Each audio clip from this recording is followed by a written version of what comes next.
అందరికీ నమస్తే. నేను మీ శారదాని. Welcome to Sharada's channel. ఇవాల్టి స్పెషల్ రెసిపీ బఠానీ చాట్ అండి.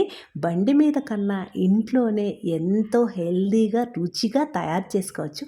మరి ఆలస్యం చేయకుండా తయారీ విధానం చూద్దామండి. ముందుగా ఒక బౌల్ తీసుకొని 1 కప్పు తెల్ల బఠానీ తీసుకోవాలండి.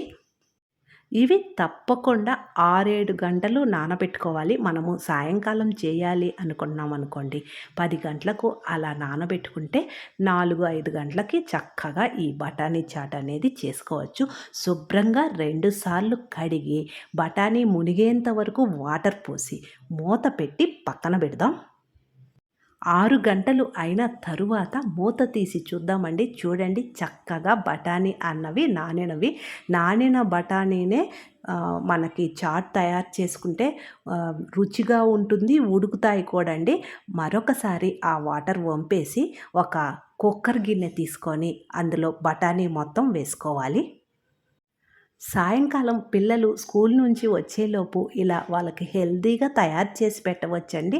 బఠానీ మునిగేంత వరకు వాటర్ పోసి రుచికి తగినంత ఉప్పు, చిటికెడంత పసుపు వేసి కుక్కర్ మూత పెట్టి 4, 5 విజిల్స్ రావాలండి. అప్పుడే బఠానీ అనేది ఉడుకుతుంది. ఇవి ఉడికేలోపు మనము ఉల్లిపాయ ముక్కలు, క్యారెట్ తరుగు, పచ్చిమిర్చి ముక్కలు, కొత్తిమీర తరుగు అన్నీ సిద్ధం చేసి పక్కన పెట్టుకోవాలండి. 4 విజిల్స్ వచ్చిన తర్వాత స్టవ్ ఆఫ్ చేసి చల్లారిన తరువాత మూత తీసి చక్కగా అందులో నుంచి కొన్ని బఠానీ తీసి మనము పేస్ట్ లాగా తయారు చేసుకోవాలండి. అప్పుడే చాట్ అనేది రుచిగా వస్తుంది.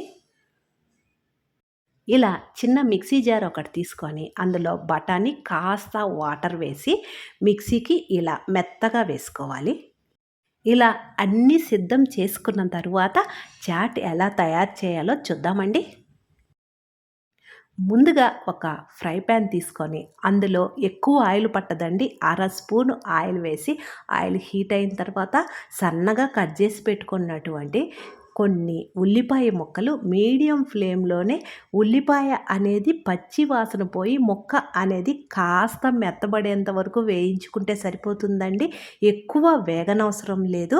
ఇలా వేగిన తరువాత ఇందులో సన్నగా కట్ చేసి పెట్టుకున్నటువంటి కొన్ని టమాటో ముక్కలు వేసుకోవాలి.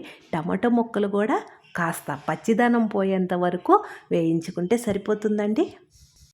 ఇలా 2 వేయించుకున్న తరువాత మనం ముందు మిక్సీకి వేసి పెట్టుకున్నటువంటి బఠానీ పేస్ట్ ఉంది కదండి, ఆ బఠానీ పేస్ట్ మొత్తం ఇందులో వేసుకోవాలి. తరువాత ఇందులో మనం తినే కారాన్ని బట్టి కారము, ధనియాల పొడి, వేయించుకున్నటువంటి జీలకర్ర పొడి, గరం మసాలా పొడి, కాస్త ఉప్పు వేసుకోవాలండి. ఆల్రెడీ మనము బఠానీ ఉడికించేటప్పుడు ఉప్పు వేసుకున్నాము, చూసి వేసుకోవాలి. ఇవి పచ్చివాసన పోయిన తర్వాత మనం ఉడికించుకున్నటువంటి బఠానీ ఉంది కదండి, వాటర్తో సహా అందులో వేసి చక్కగా కలిపి మీడియం ఫ్లేమ్లో ఉడికించుకోవాలి దగ్గర పడేంత వరకు. అంతేనండి, ఎంతో సింపుల్గా ఇంట్లోనే తయారు చేసుకోవచ్చు. తక్కువ రేటుకే ఎంతో రుచిగా తయారు చేసుకోవచ్చు. ఒక్కసారి మీరు కూడా నేను చెప్పిన విధంగా ట్రై చేయండి. ఎలా వచ్చిందో కామెంట్ సెక్షన్లో తెలియచేయండి. పిల్లలనే కాదండి, పెద్దలు కూడా ఎంతో ఇష్టంగా తింటారు. మరి సర్వింగ్ ప్లేట్లోకి తీసేసుకుందాం. ఇలా ఈ వీడియో మీకు ఉపయోగపడుతుంది అనుకుంటే లైక్ చేసి షేర్ చేయండి. మన శారదాస్ ఛానల్ ఫస్ట్ టైం చూస్తుంటే మర్చిపోకుండా సబ్స్క్రైబ్ చేసుకోండి. చివర్లో కొన్ని ఉల్లిపాయ ముక్కలు, కొన్ని టమాటో ముక్కలు, కొత్తిమీర తరుగు, క్యారెట్ తరుము వేసి చివర్లో కొంచెం నిమ్మరసం చల్లుకుంటే సూపర్గా ఉంటుందండి. ఒకసారి ట్రై చేయండి. మరి నచ్చిందా? లైక్ చేయండి. నేను వేరొక వీడియోతో మీ ముందుంటాను. Thank you.